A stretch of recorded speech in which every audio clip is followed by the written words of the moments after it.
राशि जब्त बता रहे हैं वो सब हमारे खाता से निकला हुआ है। लोगों ने इस प्रकार के कार्रवाई को अंजाम दिया है। संस्कृति विभाग था, नाचने गाने का था, धान चावल लोगों के यहाँ पीडीएस का वितरण का था क्या हमारे यहाँ। लोगों को हमारा काम खटक गया। इतना अच्छा घर घर तक राशन कार्ड में फोटो छपा हुआ था। सबसे पहली बात तो ये जो कार्रवाई थी ये पूरी तरह से राजनीतिक थी और छत्तीसगढ़ के इतिहास में, बाकी प्रदेशों को तो नहीं जानता हूं, लेकिन छत्तीसगढ़ के इतिहास में किसी ट्राइबल लीडर के यहाँ छापा पड़ा हो, किसी मंत्री के यहाँ छापा पड़ा हो, मेरे संज्ञान में पहला है। और जिनके यहाँ ना कुछ मिला, ना कुछ हासिल हुआ, जो चीज हम चुनावी घोषणा में अपने तरफ से शपथ देते हैं बस उतना ही निकला है। चल अचल संपत्ति जी। और जो राशि जब्त बता रहे हैं वो सब हमारे खाता से निकला हुआ है। कुल मिलाकर के लोगों का आवाज दबाने, लोगों के बीच डर पैदा करने, टेरर पैदा करने की कोशिश है। अभी माननीय राहुल गांधी जी का दौरा छत्तीसगढ़ होना है।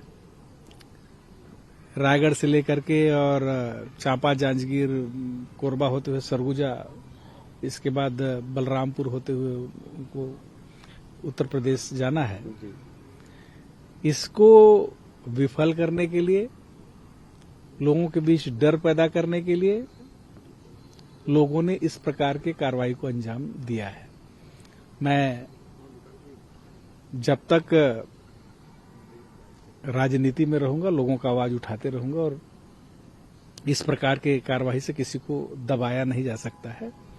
हम लोग न डरेंगे न झुकेंगे। लग रहा है ये पूरा षड्यंत्र के हिसाब से ही किया गया है। 101% ये षड्यंत्र ही है पूरी तरह से। और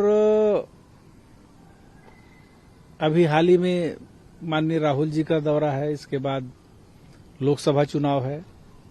ये सब में लोगों के बीच डर पैदा करने के लिए इस प्रकार के कार्रवाई को अंजाम दिया गया है। हम देखे थे कि विधानसभा के पहले लगातार जो नेताओं के करीब थे, कांग्रेस लीडर्स के करीब थे, उनके यहाँ छापेमारी कार्रवाई हुई थी। विधानसभा गुजरा, उसके बाद पूर्व मंत्री के यहाँ, आपके यहाँ आज कार्रवाई हुई है, बड़ी कार्रवाई हुई है सरकार चेंज होने के बाद।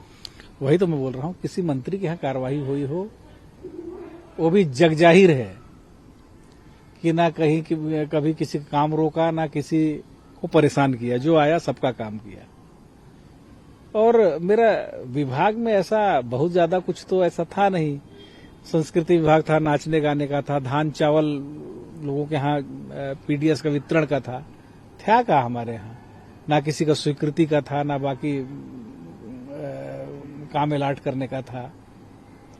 इसके बाद भी लोगों को हमारा काम खटक गया। इतना अच्छा घर घर तक राशन कार्ड में फोटो छपा हुआ था।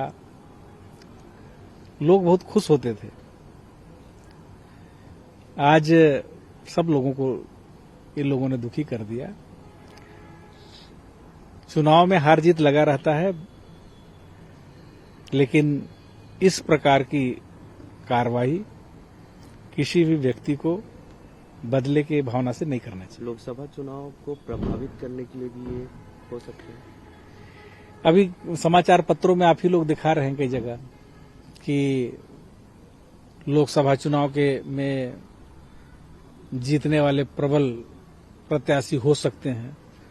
मैंने तो ना कहीं आवेदन लगाया है, ना कोई मांग किया है। तो आप लोगों का जो समाचार पत्र के माध्यम से, टेलीविजन के माध्यम से जो आ रहा है, उसी से डर करके और जो लोग हैं वो लोग इस प्रकार के कार्रवाई को अंजाम दिए। कार्रवाई के दौरान कोई मिसबिहेव या किसी तरह के कुछ नहीं, मिसबिहेव करने जैसी कोई बात तो नहीं है, लेकिन चार दीवारी के अंदर अगर 5 दिन तक किसी को बंद कर दिया जाए बाहर निकलने नहीं दिया जाए तो ये बहुत बड़ा पनिशमेंट है। और कोई कांग्रेस से न जुड़े, कोई लोगों का आवाज न उठाए, आदिवासियों के जो प्रमुख नेता है उनको प्रताड़ित कर दो, बाकी सब लोग डर जाएं। इस प्रकार की कार्रवाई करके लोगों में एक मैसेज देने का कोशिश है, लेकिन हम लोग इससे चुप होने वाले नहीं है, डरने वाले नहीं है। जहां भी अधिकार की बात होगी, प्रदेश के हित की बात होगी, हम लोग मुखर होकर के उठाएंगे। हाल ही में अब जो है राहुल गांधी की न्याय यात्रा भी गुजरने वाली है छत्तीसगढ़ से। इस तरह की जो कार्रवाई हो रही है उसका असर इस पे पड़ेगा? देखिए, कितना पड़ेगा नहीं पड़ेगा उसको तो नहीं जानता, लेकिन लोगों को कोशिश तो है।